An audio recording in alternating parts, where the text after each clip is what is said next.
Hello everybody, my name is Bob, and this is a From the Depths showcase. The vehicle that I am showcasing today is an airship. It's a very expensive airship by my standards. I usually do smaller, less expensive vessels. Anytime now.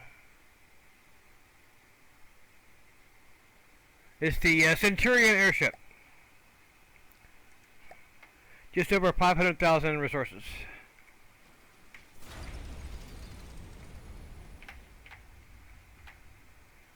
Oh, let's take a look at the innards.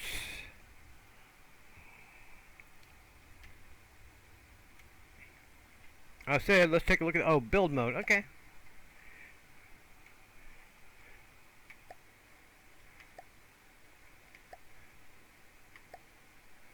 Okay. The weapons are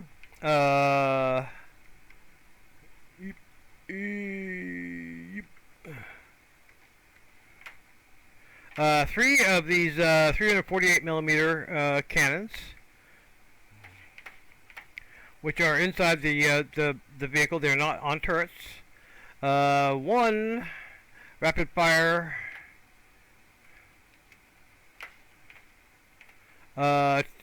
236 millimeter cannon, which shoots at 367.7 rounds per minute, 0.16 a shot. It also has these large torpedo tubes, or no, these large missiles, not torpedo tubes. And these medium torpedo tubes.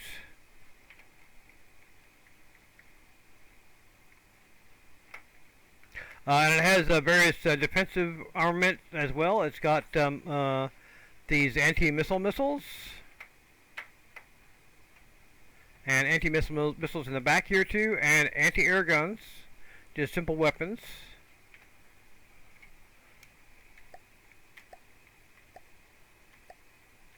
And it's also got these decoys on sticks, and when the missile is near, these things rotate so as to throw off the attacking missiles. And it's got these 7 custom jet engines in the back to provide thrust.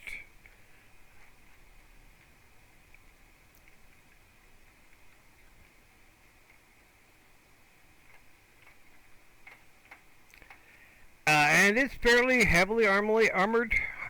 Fairly heavily armored. I'm turned into Ned Flanders here.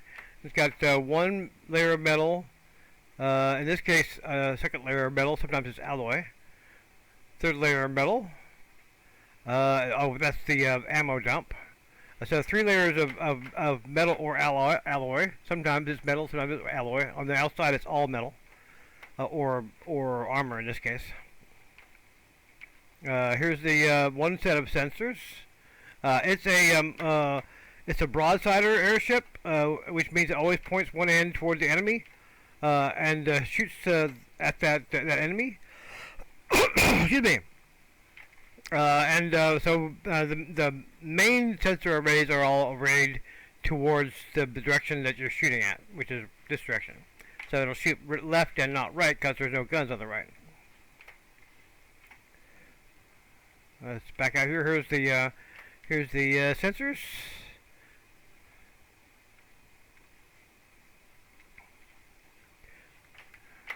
And it's also got a 90-degree radar, and it's also got this sensor array here because it's got smoke in the body. So if it fights something with lasers, that may cause a problem for the sensors. So it has these backup sensors over here, hanging down below the craft, so that they hopefully will stay out of the smoke.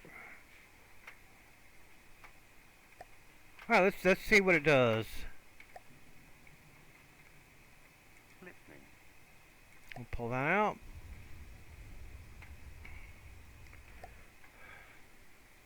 We'll just throw in some deep water guard shit just to have the pleasure of blowing shit up.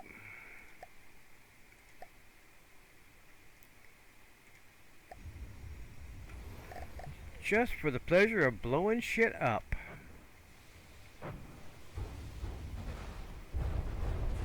Ooh, them crams, man.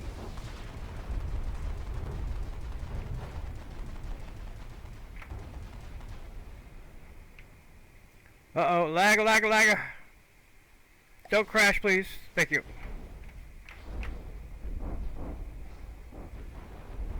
It's also set to bob up and down from 200 to 300 meters altitude.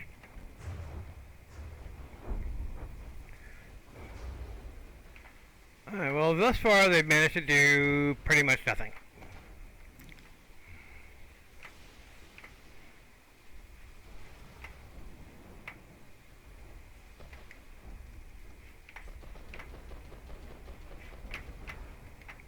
Oh, here's the decoys back here spinning around.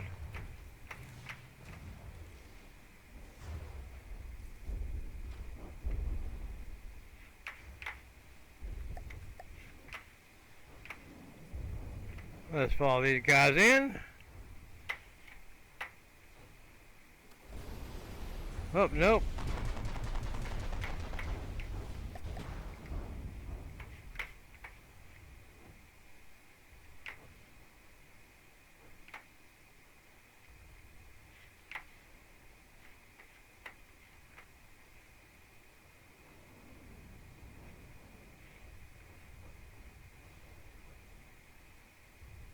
Get some nice block confetti going on here. And that's that. And it's gone.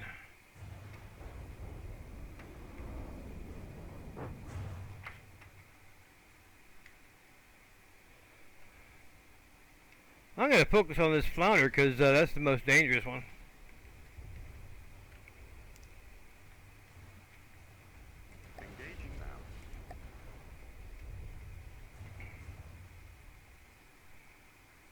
You see it diving down to 200, now it's going to go back up to 300. Kaboosh!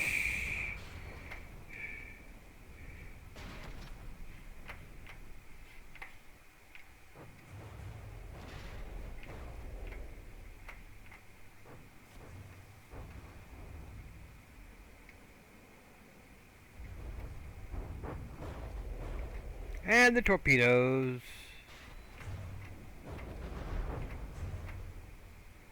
Oh, don't crash!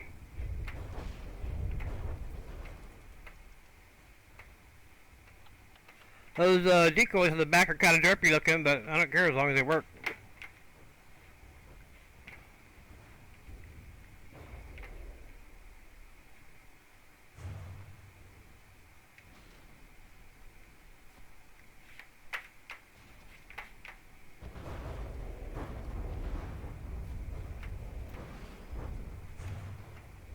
Whoosh. That's done with.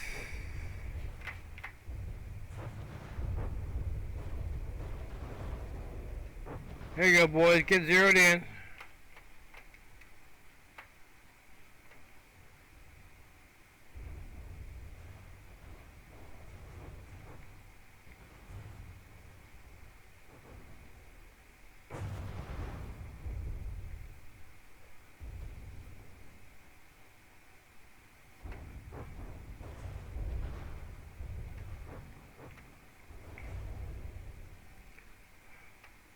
I might need to make this thing circle the enemy a little closer, but ooh, and that's the flounder.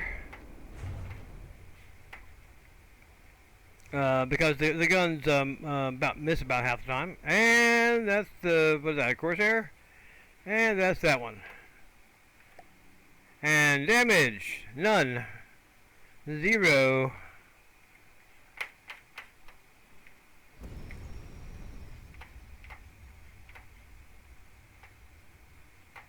I'm probably not going to be using this against the lightning hoods because I mean I actually did test it against what the hell is that thing? My nemesis over here, Angstrom. I tested it against the Angstrom, and it was slowly beating it over time. I didn't see it watch out to the end because it was going to take forever, but it was getting the better of an angstrom, so I consider that a good thing. But I'm probably not going to deploy this against the lightning hoods. I'll probably bring it in after I conquer the lightning hoods with submarines and use it against the flares and the other ones. Let's see if there's any features here that. Let me show you the AI cabin in here.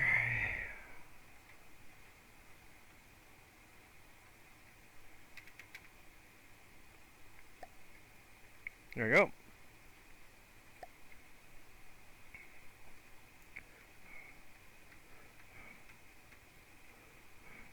Okay, this ACB controls whether the decoys are powered or not. That's just roll. That's pitch. This turns sets the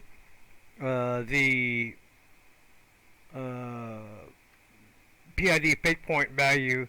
Well, if it's under attack, it sets the PID fake point value up and down periodically. So it'll go up to 300 meters, and then go down to 200 meters, and then so on. Go repeat. Basically, just 3 PIDs. This one sets the fake point value. If there's no enemies, it just sets it back to 200 because I don't need to dodge if there's no enemies. So basically, just set to work with effect delays and interaction intervals to periodically go up and down.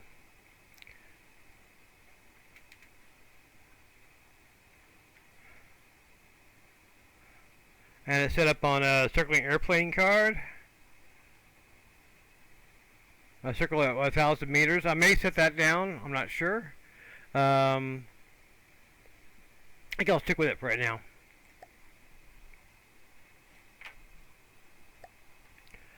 And basically that's it. It's pretty fast. It'll go around 130 meters a second. It's not doing that now because it's going in a circle around that thing. Let's set it to go in a particular direction here.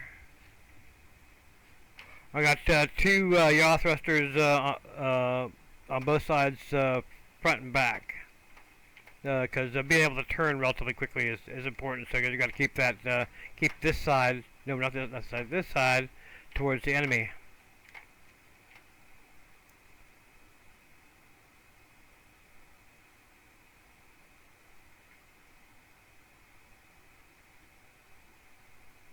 Well, it's not going 130 meters a second now.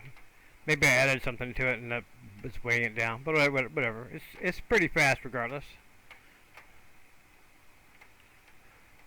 Alright, now that's basically it. Again, you probably won't see this.